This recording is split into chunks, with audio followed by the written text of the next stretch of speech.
Cérémonie de décoration à titre posthume du bâtonnier Mukendi wa Mulumba. Le chef de l'État, Félix-Antoine Tshisekedi Tshilombo, par le biais des membres de son cabinet, a rendu un dernier hommage ce jeudi 27 août à Kinshasa au feu bâtonnier Mukendi wa Mulumba Jean-Joseph.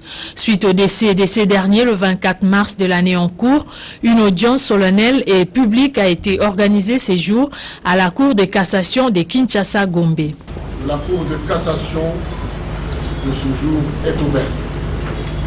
Juste après l'audience, la Cour a cédé la place à la chancellerie, d'abord pour la lecture des ordonnances et ensuite pour la décoration proprement dite, à titre posthume dans l'ordre national Héros nationaux Kabila Lumumba, au grade de commandeur.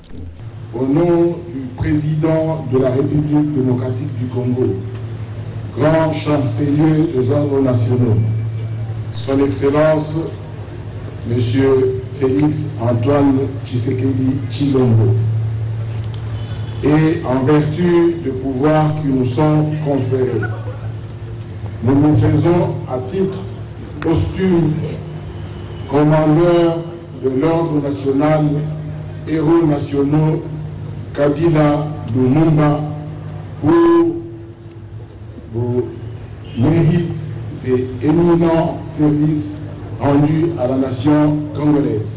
Présent à cette cérémonie, le président de la Cour constitutionnelle et président du Conseil supérieur de la magistrature, les membres de la Cour constitutionnelle et de la Cour de cassation, les bâtonniers des différents barreaux et agents de l'ordre judiciaire et avocats ont rendu un dernier hommage au bâtonnier Mukendi. L'Union pour la démocratie et le progrès social, via son secrétaire général, Augustin Kabouya, n'a pas manqué de mots. C'est une grande perte pour la nation congolaise et une grande perte pour notre famille politique. Maître Patrick Mukendi Kasongo, avocat et fils du défunt, a remercié le chef de l'État, Félix-Antoine Tshisekedi Tshilombo, pour avoir pensé à l'illustre disparu pour ses loyaux services rendus à la nation congolaise. Né le 4 avril 1946 à Bukondé, dans la province du Kasaï central, et décédé le 24 mars dernier à Kinshasa, le bâtonnier Mukendi wa Mulumba a exercé plusieurs fonctions, entre autres conseiller au ministère de Mines juste après ses études en Europe et avocat de son Excellence M. Félix Tshisekedi Tshilombo, président de la République. En tant qu'acteur politique, sa carrière a été marquée par la constance et la fidélité à son parti UDPS. Quelques heures après cette cérémonie, une messe d'action de grâce a été dite dans la cathédrale Notre-Dame du Congo en présence du chef de l'État, Félix-Antoine Tshisekedi Tshilombo.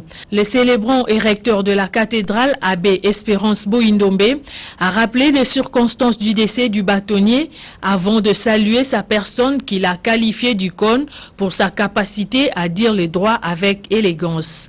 Devant la famille biologique et politique du défunt, ses amis et connaissances, l'abbé Boindombe a précisé à l'attention de l'Assemblée chrétienne que l'état de droit dont est fier aujourd'hui le pays est aussi le fruit du travail de Maître Mukendi aux côtés de ses compères, à l'exemple du patriarche Étienne Tshisekedi wa Mulumba. Feu Jean-Joseph Mukendi a laissé derrière lui une veuve, 7 enfants et 11 petits-fils. Au sortir de la cathédrale, le président de la République n'a pas évité le bain de foule venu en sa rencontre, comme à chacune de ses sorties.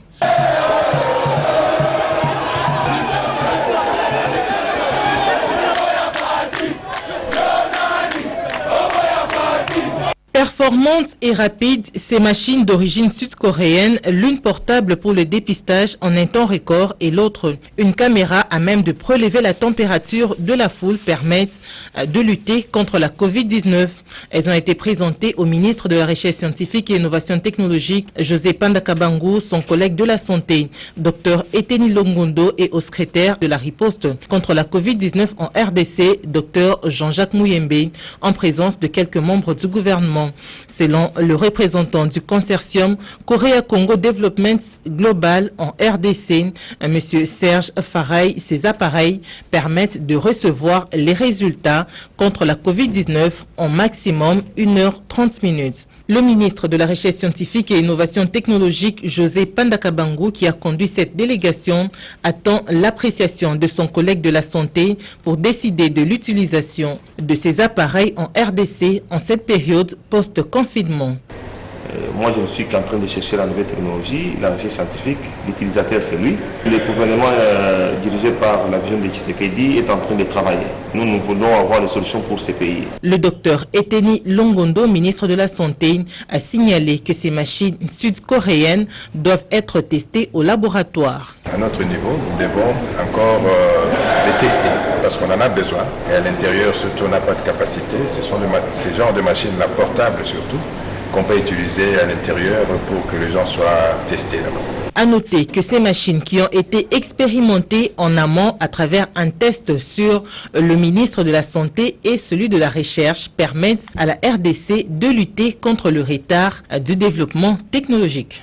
Dans le cadre de la concrétisation des objectifs durables de lutte contre la prolifération des armes légères et petits calibres en République démocratique du Congo, la Commission nationale de contrôle des armes légères et petits calibres et des réductions de violences armées en République démocratique du Congo a organisé une matinée de travail avec tous les partenaires sous le thème « Faire taire les armes en Afrique d'ici 2020 ».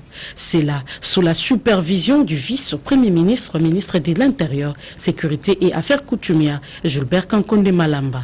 Le secrétaire permanent de la Commission nationale de contrôle des armes légères et petits calibres, le colonel Kombe Patrick. Une fois que les armes légères et petits calibres sont collectées et qu'il n'y a plus ce qu'on peut appeler prolifération, les comportements barbares liés aux armes devra trouver son apogée. Il y a aussi le renforcement des capacités des forces de défense et de sécurité dans les domaines tels que la sensibilisation des civils, la mise en place d'un système de collecte des armes, les conditions préalables au stockage approprié des armes. Il y a la nécessité d'un enregistrement approprié au marquage d'armes. Il y a un serveur central que la CNCA-LPC a mis en place. Ce serveur nous permet de retracer toutes les armes, quelle que soit la zone de défense qui peut se retrouver. Cette arme, une fois que l'arme est marquée, d'office, elle est retracée par ce serveur. Et ce serveur est consulté même par la haute hiérarchie. Ce qui fait que l'arme marquée en RDC, de partout où elle peut se trouver, elle devrait être retracée. La CNCA-LPC a pour mission de veiller à la mise en œuvre du programme d'action de la Conférence des Nations Unies sur les commerces illicites des armes légères en République démocratique du Congo. C'est l'un des instigateurs du combat en France. Il a risqué même sa vie pour défendre son pays en allant même faire une grève de faim pendant plusieurs jours en plein hiver à Paris. Il a été à l'origine de plusieurs stratégies dans le combat. Il a été considéré comme le sage des combattants. Ce combattant n'est d'autre que Pierrot Itela. Il est mon invité ce samedi 29 août 2020 dans votre émission Rendez-vous des Patriotes. Boyoka Oyo Yemoko Alobi. Bonjour, bonsoir chers compatriotes. Ezalingai Pierrot Itela et Fanzobila Imenga Yobe. Nazali parmi les pionniers ya combat en France. Nali parmi bat oyo ba mobiliser ba congolais na mboka France et puis en Europe. Samedi 29 août, dans une émission spéciale avec grand maître César Ngadi, émission ba patriote. Pierrot Itela azali invité na ngai samedi oyo 29 août 2020 na émission na bino Rendez-vous des Patriotes. Asengi na bino nyoso tu bo benga bo poser ba question na bino ako répondre na yango nyoso tu. Boye belé ko poser ba question na bino pour na makambo ya mboka. Boye belé to solo là. Il est temps que classe politique ya mboka na biso ba comprendre que il faut to bima na système to za nango lelo. ba question na bino nyoso tout bo hésiter te bo benga na ba numéro oyo ezali ko défiler na C ya écran na bino parce que Pierrot Itela oyo azali considéré comme le sage ya ba combattant avandaki alobi trop c'est trop, il faut Congolais à se prendre en charge bo benga po bo poser ba question na bino. Tango ya ko soigner Cécilie, tango ba créer Cécilie et comme tango ya ko luka ba solution pour le peuple. Je crois bien que les opposants, comme la majorité, tout le monde va profiter de la trouble de Mboka pour s'enrichir. Mais le peuple va souffrir. Alors, le peuple va souffrir, alors il est temps, si tout ce que ça ordre de Mboka. Rendez-vous des Patriotes, c'est ce samedi 29 août 2020 à partir de 14 h avec comme invité Pierrot Itela. À partir de 14 h dans votre émission Rendez-vous de Patriotes. Ma soeur, les alliés ébélés, vous posez ma question, tout vous reposer, na répondre bino, na onga na yebi.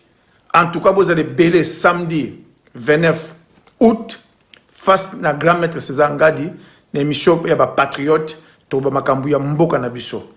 Et puis, to kopesa ba position to na ngosikoyo. Pour na mboka na biso. Merci.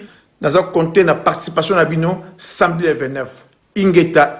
Ndeka na Elsa Rabino, toko bossa na kanambete akozwa masolo na mbuchu pena dikos. Il me bandio, la kala. Il me bandio, la kala. Il me bandio, la kala. Il me bandio, la kala. Il me bandio, la kala. Il me bandio, la kala. Il me bandio, la kala.